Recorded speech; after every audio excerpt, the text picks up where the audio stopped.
You want to smile?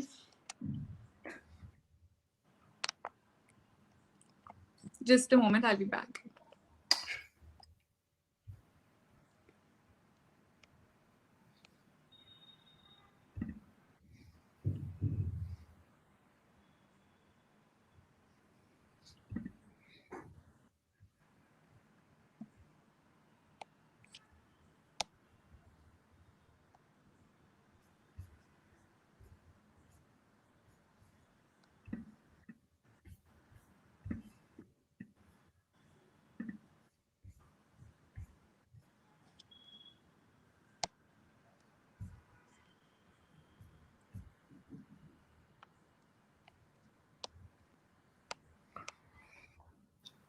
Will this only be available live, or we can obviously see it later as well, right? Yeah, it'll be saved later. Saved for later. Swipe up to join.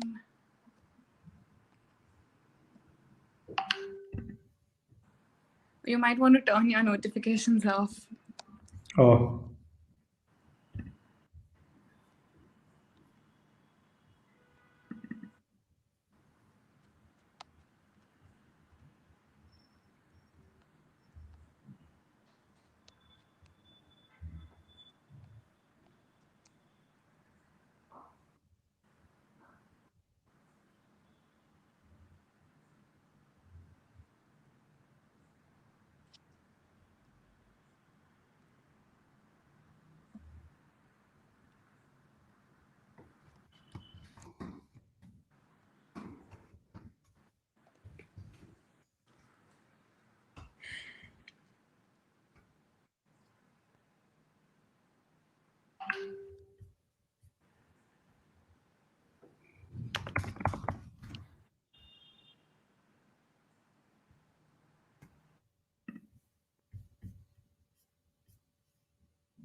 Awesome. So there are already so many people here.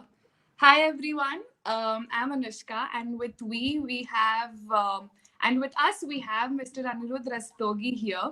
Anirudh Rastogi, sir, is actually the founder of Ikigai Law, and his firm consults in a lot of areas like venture capital, ISRO, space tech, then drone technology, and cryptocurrencies as well.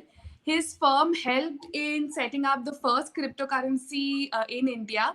And the first time when bitcoins or cryptocurrencies, private cryptocurrencies were banned in India, his firm actually represented the cryptocurrency exchanges and was against RBI and stood against RBI. So, hi, sir. It's wonderful having you here today.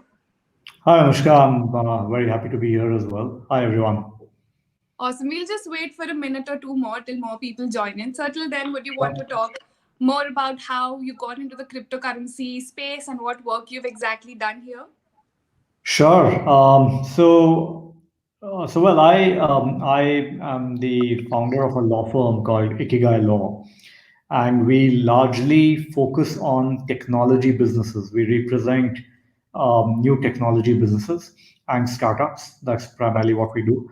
And anything that's kind of new out there, new niche technology, technologies of the future really excite us. Um, I think we've been tracking the blockchain slash cryptocurrency space for quite some time. And we are one of our very early mandates was to help structure and set up one of India's first cryptocurrency exchanges, which also turned out to be over time one of the largest exchanges we've had. And then of course, so we work with a number of crypto exchanges and other businesses, but with the RBI ban, then all focus turned into kind of representing these businesses at the Supreme Court. And we did say, kind of make some news or even history, if I may say so, in overturning an RBI circular which banned cryptocurrencies at that time.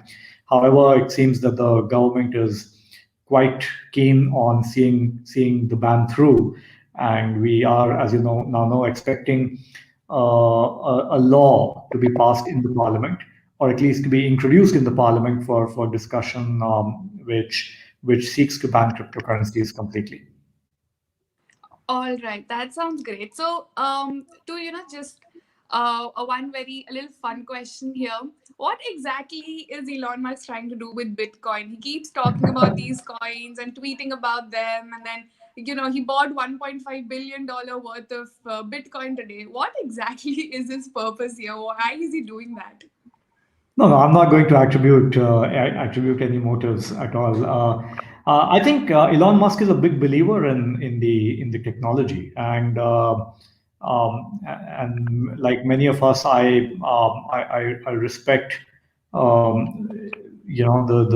vision that Elon Musk has had, and has has kind of demonstrated over the years, in multiple sectors, right? So I think he's a big believer, and he is basically putting his money, Oh yeah, that is tweet. pretty much. Sorry. Yeah, he's not just He's putting tweeting about it. money. He's not just tweeting. He's actually, Yeah. that's an enormous amount of money to kind of, stake onto something, and clearly he believes that this is the future. Awesome. So what about India? What about the Indian government in specific? Why are they a little averse, if I may say, to Bitcoin, to cryptocurrencies? And what exactly happened this time? Because all I could see is newsletters reporting Bitcoin is banned, cryptocurrencies is banned, don't buy Bitcoin. That's what they've told us. What's the behind the scenes here? What's the real truth? No, so cryptocurrencies are not banned in India as of yet. Uh, Cryptocurrencies are pretty much, it's legal to hold, trade, invest in cryptocurrencies at this point in time. From the time the RBI circular was turned down by the Supreme Court till today, it is perfectly legitimate, and feasible to buy into cryptocurrencies. The government, however, is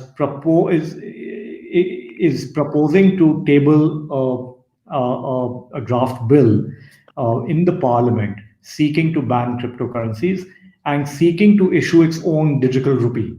Right now, that is the proposal. In fact, there have been So, some news if I may reports. stop you here.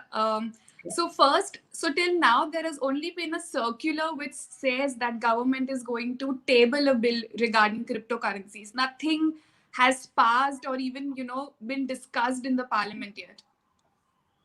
That is right. It has not been tabled before the parliament yet. So if the government does table the bill in this ongoing session of the parliament, then yes, the parliament has an opportunity to discuss it.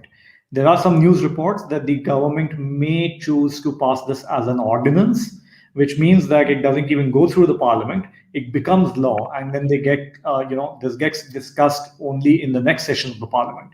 So there are these two routes which the government could possibly take. And in one case, it will be open for discussion. In the other, it will be open for discussion, but much later. The law will take effect for now. So right now in the circular, do we know exactly what the government is going to discuss about or what regulations they are trying to build? Well, there is. So the government has only clarified the broad agenda, or the broad motive, of the of what this bill is seeking to achieve. But the details, obviously, the entire draft of the act itself has not been made available just yet. So, so the details are not known. But what summary we have as of today is very clear, that it clearly says that this is a law seeking to ban cryptocurrencies and seeking to issue a RBI-backed digital currency, right? So that, I think broadly we are clear, but of course the God is in the details, and we don't know the details just yet. So, if you could give us a timeline as to, the circular has been issued now, when it will be tabled, when it will be discussed, when that bill turns into a law. What's a Sure. rough timeline, if you could tell us? No, so it's difficult to say exactly when the law will be the draft bill will be tabled in the parliament. The parliament is currently in session until the 15th of this month. Then it's on break. It's on recess for another 15 odd days, and then it kind of again from March 8th of March to 8th of April approximately is the second part of this budget session, which is going to start again. And so either the government brings it, tables it in this session, so latest by 8th of April, well, actually a little earlier, and or otherwise they bring it as an ordinance, possibly after the session, because you can't bring an ordinance when the parliament is already in session. Like otherwise, why not bring it in the session right away?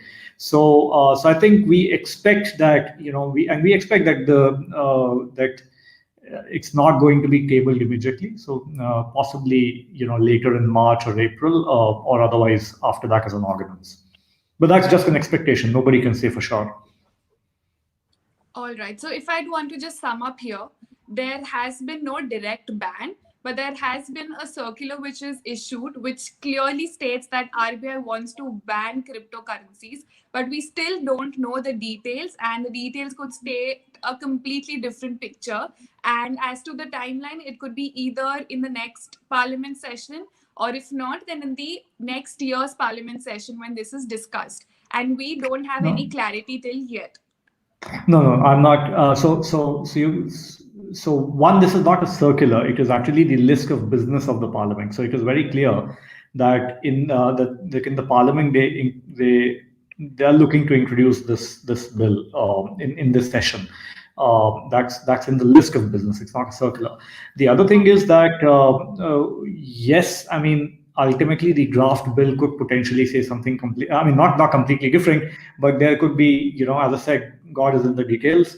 Let us see what exactly the law says. However, there is an expectation that it will not be very different from a draft bill that was circulated almost a year back, and which was quite onerous. It did introduce a complete ban on the use of cryptocurrencies. We are assuming that this bill is not going to be too different. So there is a genuine fear in the industry that the government may bring about a complete ban on use of cryptocurrencies.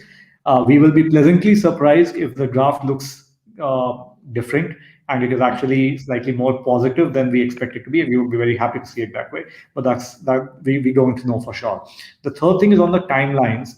The ongoing budget session ends on about 8th of April. So that's your window. It will either be issued, it will be tabled in the parliament and discussed until then, or otherwise, if they bring an ordinance, then I'm guessing they will bring it immediately after the session is over. So it could be one of the, but essentially it is likely that this gets it gets tabled in the parliament by April, or comes in as an ordinance immediately after. That's what is likely. Could you tell us what exactly happened a year before when RBI had banned cryptocurrencies? Sure. So the RBI banned cryptocurrencies about in 2018, like by way of a circular, which interestingly did not say that they are banning cryptocurrencies, because the RBI, I mean, it's up for question whether RBI even has the authority to do that, because RBI has its own scope of what it governs, right? And cryptocurrencies are arguably maybe not within that scope. But the RBI was smart about it. What they did was, the RBI regulate banks. Why don't we ask our banks not to deal with, not to provide any services to anybody else who deals in cryptocurrencies? Now imagine if you are a crypto business, or any business for that matter, and if a bank were to close your bank account, then you're essentially cut off from the formal economy, right? I mean, you can't really do business. How will you collect money? How will you pay other people? Unless you do it in cash. So that was essentially a death blow for the industry, right? So they did not ban it, essentially, but indirectly that is what they achieved. What people call it as a banking ban. So basically, if I Yes. have cryptocurrencies in my account and I want to, say sell it, then no bank is going to facilitate that transaction. If I want to purchase it against digital rupee, or digital currency, the digital money that we have, no bank is going to facilitate. So it was not that Correct. cryptocurrencies were banned, but there was Exactly. banks, they were not facilitating the transaction. So it was a virtual Exactly. banking ban.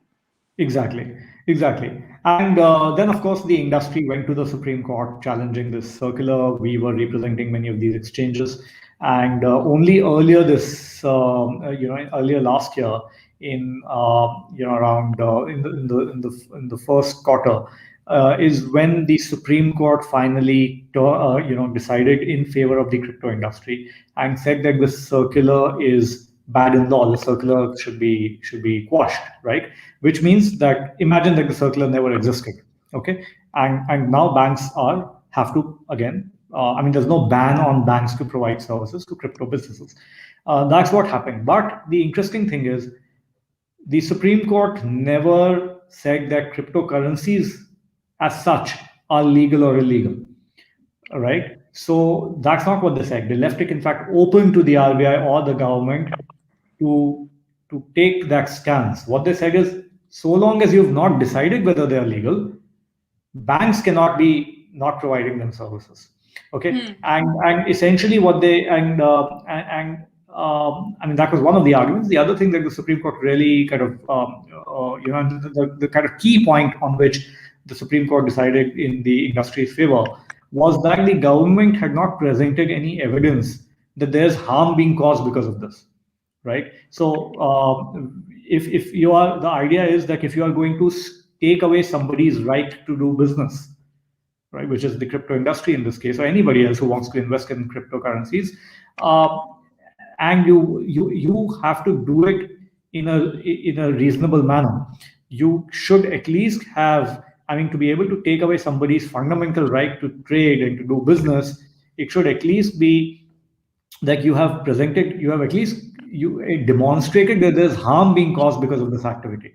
And the government had not really done any consultations, they had not collected any evidence, they've not done detailed studies. That was the challenge. What has happened since is that the government has now conducted its own kind of Okay.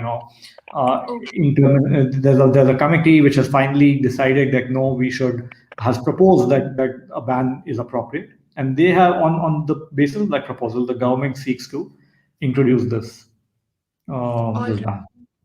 So, why in the first place does the government want to ban cryptocurrencies, or what's the threat that will cause, and why is it widely being called as a scam?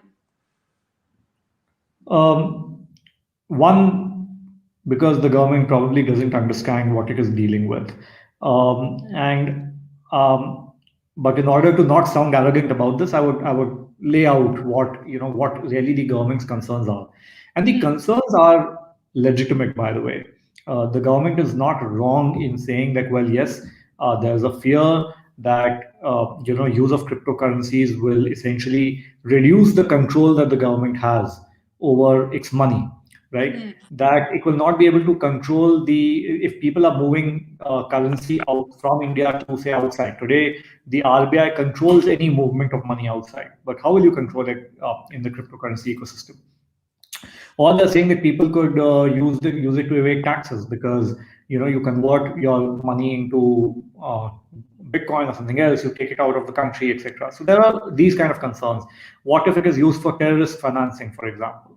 So there are legitimate concerns, and India is not the only country grappling with these concerns. Every country out there has grappled with this over the last 7-8 years of the 10-year history of blockchain as a technology, right?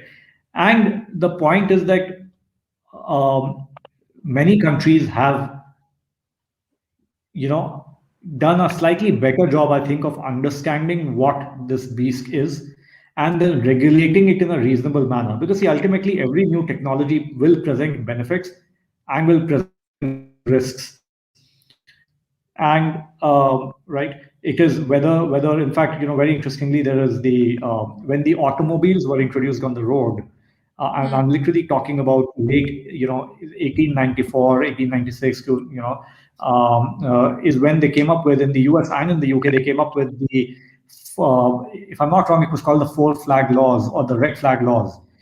It was Hmm. expected that somebody would actually run in front of the car, with a red flag to kind of alert people on the road, Oh. because there's a risk of life and limb. Now, obviously, but had you banned automobiles on the road because of that fear, then it could be a very different world today. So, and by the way, even after the 125 years that we've, it's not that you won't have accidents on the road. The risks remain, right? But you're able to control them through regulation. That I will license, that you need to be a licensed driver. There are standards Hmm. for automotive manufacturers. You need to, then there's technology like seat belts or airbags, right? So there is regulation, there is standard setting, and there's technology which is used to address or mitigate risks. But if you were to ban a technology completely, then yes, you will completely ban the good use cases of it, and the bad use cases, unfortunately, will all go underground. To give you an example, if somebody wants to use it illegitimately for terrorist financing or to Hmm. make black money, they don't care whether this is legitimate or not. They'll use it irrespective, right? Yeah. And so, unfortunately, bans will push good users away, and the bad users will probably actually amplify. And that is the fear that is the disagreement that I would have, and many others have with the government's kind of thinking about cryptocurrencies.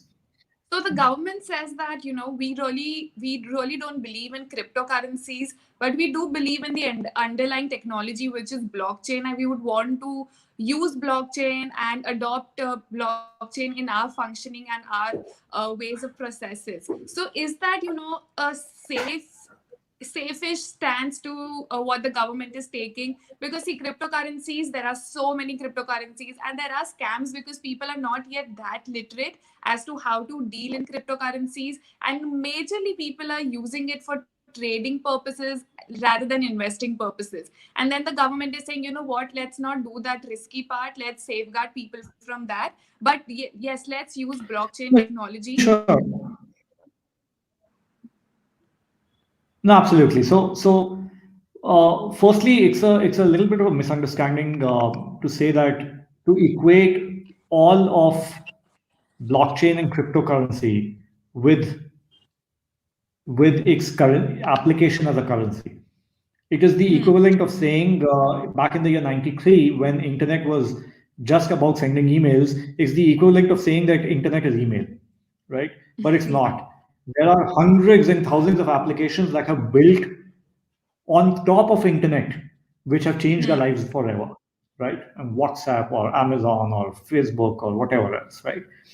Each cryptocurrency, and there are about 1,500 of them out there today, are different. Think of them as different applications of the technology, right? It is not just currency, it's not payments, it is health records, anywhere where you need to store information in a safe, secure manner, right? Hmm. And that is possibly everything that we do. So whether Hmm. it is land records or your health records or just transacting money, or whether it is transacting information, sending you secure messages, whatever it could be, anything, right? Which could be, so you just provide, so I think of blockchain as the underlying technology, the internet, on which cryptocurrencies are these various kinds of innovative applications that are being built. Now, the fundamental thing is to understand is that if the government were to say that we will allow blockchain but not cryptocurrency, you're essentially Hmm. saying that we allow the internet, but hey, I Gmail, mean, sorry. Well, I but mean, not you Gmail. are, so the whole point of this foundational technology is that you can build on top of it, right? Okay. And you need to allow private people to build on top of it. That's how the government is not in the business of technology and innovation, right? So that is one thing. The other kind of key disconnect is that you can't really have blockchain without cryptocurrency. Okay, Mm-hmm. it really is the underlying. These are very intricately linked concepts as such. And I mean, I want to resist going into why that is the case. There is some technical complexity which I could probably try and explain, but maybe we avoid it for the benefit of the audience here. But these are intricately linked concepts, And when you say that, well, we will allow blockchain technology but not allow cryptocurrencies, honestly, I would say that you might as well just use Excel, Microsoft Excel, to store information, because ultimately that's what I mean. Blockchain is essentially just a better way of storing information, and it Yeah. becomes better by virtue of your use of these cryptocurrencies. So let's not, in summation, in summary, let's, the one thing that I really want to drive home here is that cryptocurrencies are not really currencies. It's a misnomer, it's a misunderstanding. Yes, Bitcoin was the first application that really became popular, that popularized the concept of blockchain in the first place. And so today everybody equates Bitcoin, or rather, Bitcoin also has multiple applications, but it's used as a currency with all the potential that cryptocurrencies have to offer, and that's not fair. That's a misunderstanding. All right. So I really, it was interesting how you summarized it, that Bitcoin is not, it's just a very small part of blockchain, and Bitcoin in itself, its usage as a currency is a very limited usage. What other usages would if you could mention in brief, it can be used as? So, I mean, you can the hundreds of use cases already, but let me just make up something to kind of point out something that is very relevant to the world we live in today. So you're having these vaccination drives, all right, and you Hmm. have these multiple vaccines, and this is critical vaccine, right? So you want to be sure that the vaccine that I'm getting today is has been manufactured by a particular company, that it has been tested in a certain way, that it has been stored in a certain way in a certain temperature throughout its throughout its journey, to me, to reach me. Now, how do I know that that's the case? Now, ultimately, there is somebody is keeping a record, right, of where this was manufactured, at what time was this shipped, how was this shipped, which truck took it, how was it tested, etc., etc., all the way till it was finally opened in the clinic when it was delivered to me. Each of these things are recorded, but how do I know that this record is accurate? It's not tampered with, right? So what blockchain allows you to do is essentially store and transfer information in an immutable manner, that it can't be tampered with, right? You can trust the information that you access. Now, this is nothing but, if you were to build an application to achieve this, essentially what you're doing is you're building, I mean, that I would create a cryptocurrency based application to essentially enable all of this, right? And that is, so that to me is a very relevant kind of example for today's times. All right. So, Now I've you will been. find this confusing if you start thinking of, sorry, you'll find this confusing if you start thinking about it in terms of currency, because then you'll ask, but what is the currency aspect of it? It is not really necessarily a currency, right? I mean, the multiple use cases out there. All right. So, we understand, all of us understand, and I've been actually talking a lot about blockchain technology and suggesting people a lot of resources to read on it. So, I understand that, the underlying technology is extremely strong. I want exposure to it. We've all been holding a little cryptocurrencies in our portfolio. But with this ban, or with this circular which is there, and it becoming illegal in India, how does my holding get hampered? Or what steps should I take now to safeguard my financial interest also, with relation to exposure to this cryptocurrency? Or since blockchain is not, a Bitcoin or any cryptocurrency is not only limited to India, since it's something used worldwide, I can still take a little exposure and it won't really matter a lot. How exactly the whole thing take place? Sure. So, I mean, if there is a ban on the use of cryptocurrencies, then I guess all your holdings will become illegal at that point, going forward, on a going forward basis. So you are okay with holding them as of today, but if tomorrow the law comes into place, then tomorrow onwards it becomes illegal. I would assume that the government will give you some time to disclose your holdings and liquidate them, right? But at the same time, the moment that happens, I think all of the country will become one seller, right? There's nobody purchasing it. The entire country wants to sell. which means that you will not have enough buyers in the country, and that could be disastrous because a lot of investors will have to make distressed sales. So I do think that a ban like this will erase a lot of wealth. It could potentially. It could potentially also deny you the opportunity to participate in this, wealth creation opportunity in a way. But anyway, what should you do? I don't think I want to hazard any guesses here or give any financial advice on this forum. But I would say that be careful, be cognizant of what's going on in this space at this point. One day you have this discussion talking about a ban. On the same day, Elon Musk, or rather his company Tesla, decides to pump in $1.5 billion into purchasing Bitcoin. So I mean, on one end you see this tremendous potential, and the other, we don't know how the legal framework is going to shape out. So I think you should be watchful at this juncture. It may not be such a bad idea to at least liquidate small amounts so that you don't have to rush with into liquidation if things go out. I mean, just be careful. So take risks, one that you can afford to take, right? In anyway, in investment assets like these, which are volatile, which are complex, you should only invest the amount of money that you're willing to lose, firstly. And I hope, as a starting point, that's what our audience has done.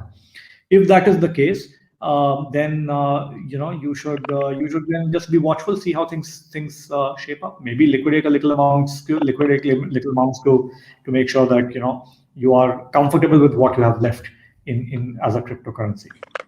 Yeah, so if you would want to, summarize and tell what's the future of cryptocurrencies in India, what does it look like from a legal aspect also and from a business aspect also? I mean, I think if you were to ask me this question a month back when there was no ban on the annual, I think the future was looking really bright. We have some stellar startups in the country, and some stellar engineering talent in the country, because we have so many really large crypto exchanges that have been backed by marquee blockchain investors and whatnot. So I think all of that. I think we were seeing a fair amount of innovation in the country, and continue to do so.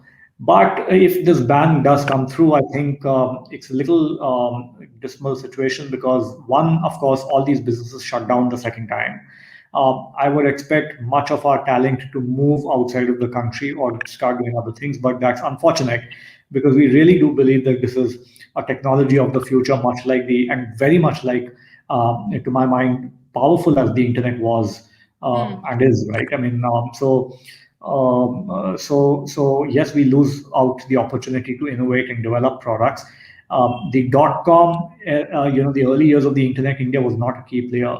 But when it comes to blockchain, cryptocurrencies, I think we have been an early mover because of the established kind of credentials we have as a software destination, a software hub. We've been an early mover, and we'll lose all of that. And we will lose all of that also because, and by the way, we are already late to the party, in the sense that there are many other countries that have already begun to regulate and benefit from licensed, legitimate activity from startup and entrepreneurs moving to those countries, etc. Right? So we already. Can you give examples of these countries? Let's take the example of Switzerland to begin with. One of the first countries to come up with really, really strong regulation. In fact, there is a place called the Crypto Valley, much like Silicon Valley in the US, which is a very popular, and because of that reason, a very expensive destination to set up a crypto business in. And then Singapore has been very smart, and Dubai has been very smart with its regulation, and they've been attracting a lot of investment, including from Indian companies who've begun to already move, because there's too much uncertainty in the country. There are stakes in the US, Wyoming being a leader in that sense, that has that has positive regulations. A lot of European countries, Estonia was very, very early in regulating and providing for licensing. We have a list of 20 plus countries that have some strong regulations, and many other countries that are discussing how to regulate but not ban. And I think really the answer is, we are not coming into such a situation, where we can also regulate and not outright ban. if I could give a slightly cynical answer, it's always easier to ban than to regulate, right? Because if it's going to be a hard job to understand something as complex as this, it's probably easier to ban. And I say this only partly in jest. I think this is something that we've seen playing out with many technologies in India. We've been very involved with the drones industry in the country as well, and I think it's taken us 5 years to finally come to terms with the fact that well, some good regulation is needed. Otherwise, we're going to miss out on this entire wave of innovation that's happening in that space. So very early on, India flirted with a ban on a de facto ban on drones as well, and that was later taken down. But we had a ban in place. So this is not the only example. I think honestly, now I don't know why India necessarily needs to kind of because there are other countries which have regulations that you can use as precedent, right? Yeah. But sorry. So that, Yes, that so I that's was. the thing. Yeah. And if you look at the other countries that have actually chosen to ban, it's a very interesting list of countries. You have Algeria. I'll name it in alphabetical order because it helps me remember. So you have Algeria, you have Bolivia, you have well, China has not completely banned it. It has banned it has very onerous restrictions, but it's not completely banned. So Venezuela, Saudi Arabia, Qatar. A lot of the countries on the list are even countries that we don't even share common constitutional values with, right? So it is unfortunate that India would, otherwise a destination for the tech industry. We want Bangalore to be the Silicon Valley in this part of the world, but really what we are doing in terms of regulation is quite counterproductive. That's absolutely true. And also, if you see worldwide, with everything that's going on, I think one reason why the governments are also a little scared here is because you've seen example of Dogecoin, which basically is called as the meme currency. And in our chat also today, you can see I think almost 30% of the questions are related to Dogecoin. So when things like these happen, especially when the technology is very new, it sort of becomes a little difficult for the government also, because ultimately people are going to lose money, especially when people on Instagram and TikTok are talking about buy Dogecoin to the moon, and what happened with GameStop, AMC. It's risky for the government also to allow people to get access to it. So what's your opinion related to Dogecoin? What's your opinion related to everything that's been happening in that aspect? For sure. I mean, I don't want to comment specifically on a particular No. coin, but I'll take the question on a slightly broader sense, which is that yes, absolutely right. I mean, people are going to lose money. People have been losing money. There have been frauds. There have been, I'm sure, there's market manipulation. There are hacks on exchanges. People lose money here, and it is absolutely important in the benefit of this technology or this industry that this is regulated very well. And don't we do that in other cases? For example, with our bank, look at our banks, financial institutions. Banks are very, very strongly regulated. There's a regulator, which is the RBI. They have all kinds of requirements, right? If you look at stock exchanges, there is a regulator, which is the SEBI. There are all kinds of requirements, on these entities. And that is exactly what other countries are also choosing to do. You license somebody and enable and regulate them to make sure that you're able to control market manipulation, to make sure that you mitigate the risk of people falling into these kind of scam, headfirst into these traps and scams and whatnot. Now, will things happen despite that? Yes, of course. I mean, I mean, we did not shut down the Indian stock exchanges after the Harshad Mehta scam, right? Nobody can argue that these exchanges create value for the economy. And yes, there is manipulation. I mean, there is a disconnect with the real economy. Look at the stock prices as of today, and how they stand in respect to the real economy and Yeah. how it has kind of been impacted during COVID. So obviously there are all these things, and the answer to that is regulation. And India should lead with smart pioneering regulation rather than follow Venezuela and Bolivia and Algeria and Qatar and Saudi Arabia into what I believe will decimate a tremendous opportunity, a tremendous technology, and all the business that we've created around it. So, at the same time, the government's also saying, RBI is saying we are banning that, but we are getting RBI, rupee digital currency. So, what exactly is this rupee digital currency? And is it like a is it even a substitute to cryptocurrencies? I would say it's a good idea, but it's not a substitute. It serves its own purpose, right? And that's Hmm. why I kept saying that cryptocurrencies are each cryptocurrency is a different application. Now, if you were to say that if the government of India back in the year '93 were to decide that hey, emails is tricky business because emails can be used by terrorists to communicate without me having oversight over it. Let me build our own email, right? Which the government of India will manage and run. What would you have lost out on? You wouldn't have had a Hotmail, then you wouldn't have a new innovation which improved Hotmail by replacing it with Gmail.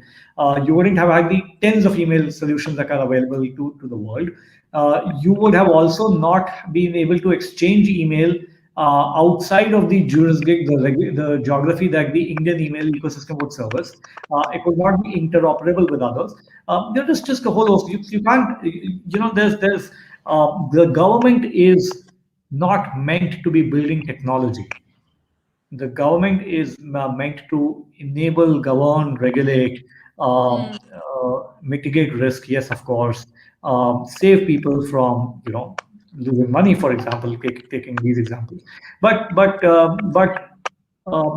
if you were to really kind of I think the digital rupee I believe is a good idea actually in itself.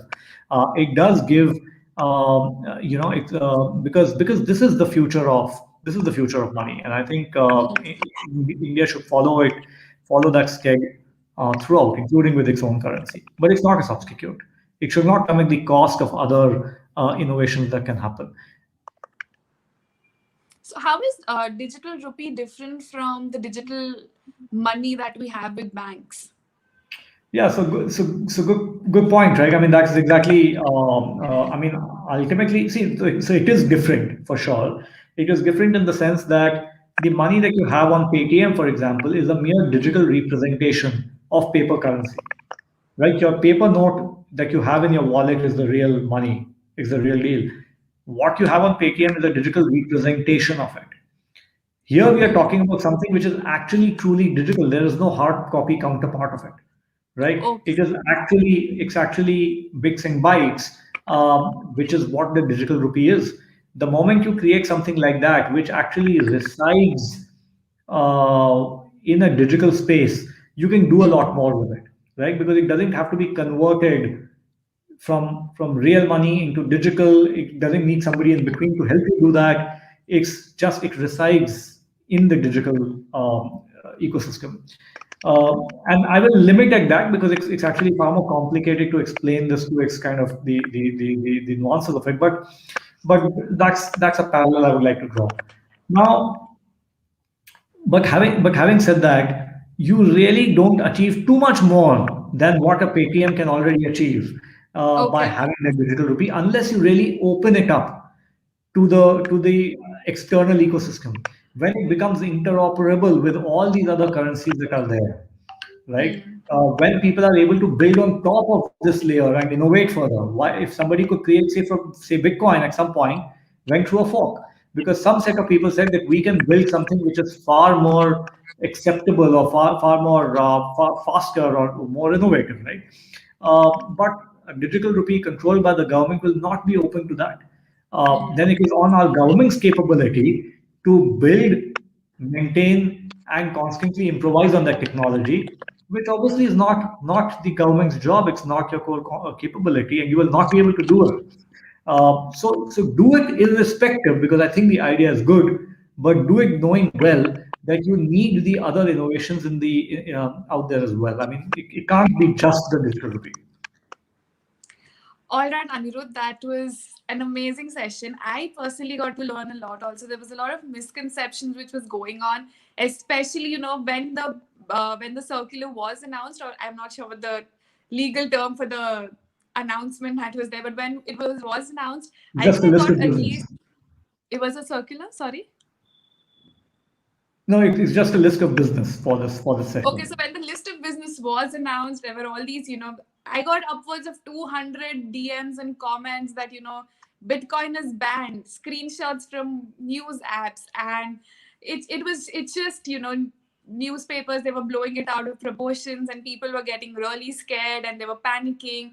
So it was really great that you came here, you took the time out and you helped us, knowing full well that, because of these regulation changes, you might have your hands full as well. So thanks a lot for coming here. Do you have any parting words for us? No, Anushka, thank you very much. I really enjoyed this conversation as well, and I hope the audience did. I would just say that, well, I mean, invest safely. Firstly, don't get swept away. I mean, there is a lot of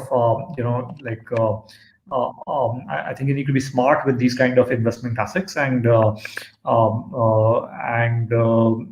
especially given the uncertainty around how the law is going to shape up, I think you need to be even smarter. But and I think if you really believe in what this technology can offer, and I do. I mean, I really think it is. We are I really believe it is as foundational a technology as the internet was and is. And if you do, please write about it, talk about it. I mean, I think it's important that our government realizes what we are dealing with. If you're not allowed that opportunity by the government, then at least embrace the technology in the sense that learn more about it. It's really phenomenal what innovation is happening around the world with this. So yeah, there are many ways in which you can engage with it, and I'm pretty sure if not now, I think at some point in the future, India will have to kind of you just cannot turn away. The writing is on the wall, and I think you can't really shut your eyes to it. So I think cryptocurrencies and blockchain are pretty much part of our future, and will become our present. And the sooner we embrace it, the better. So yeah, thank you very much. Thank you, Anirudh. It was nice talking to you, and thank you everyone who's been with here on the live. The video will be available on my YouTube channel. So if you missed any parts, you can check it out from there. And if you have any more questions, you can always reach out to me. I'm sure Anirudh will help me with further clarifications when the bill is tabled, and then we get a draft. I hope I'm right with the jargon here. When that happens, we will definitely talk more about it, what exactly is happening. For now, this was it. It was lovely having you here, and thank you everyone for joining us today.